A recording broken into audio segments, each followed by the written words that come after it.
Hi everyone, I am Abdelghani Ghouzi, a teacher of English, and this is a grammar lesson designed for Moroccan students at the level of first year baccalaureate.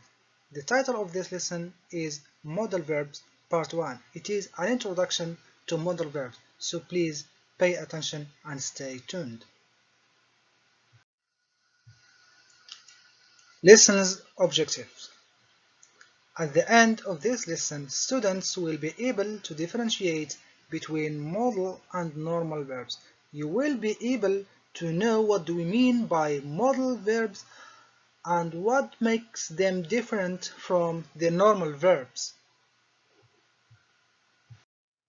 First, let's take a look at a list of some prominent modal verbs.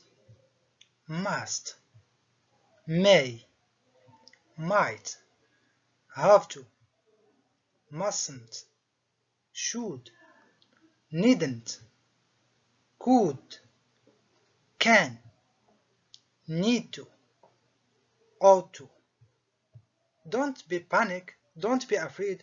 You are going to know all these modal verbs and they are going to be easy for you to understand and to detect and to use. So let's start with a simple question. What are the modal verbs? The first thing to put in your mind is that modal verbs, they are different from the normal verbs, and here are some of their uh, main characteristics. The first one is they never change their form. We never add s or ed or ing to any modal verbs. The second characteristic is they are always followed by a bare infinitive without to. And the third characteristic is they are used to give additional information about the function of the main verb. We are going in the coming sessions, in the coming slides, to explain and to talk in details about each of these characteristics. We have three. First, they never change their form. Second, they are always followed by a bare infinitive without to. They are used to give additional information about the function of the main verb. So let's talk a little bit about the first characteristic. They never change the form S-E-D-I-N-G. To understand that, let's take an example of normal verbs. Normal verbs can change their forms according to some rules. For example, I played. We add ed at the end of the verb. So the verb play have been changed. I play. Okay, this is the main verb. She plays. We add s. I am playing. We add ing. You see, the verb play have been changed according to some rules and some conditions.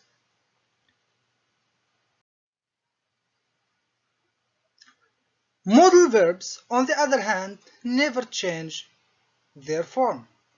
Let's take a look at these examples.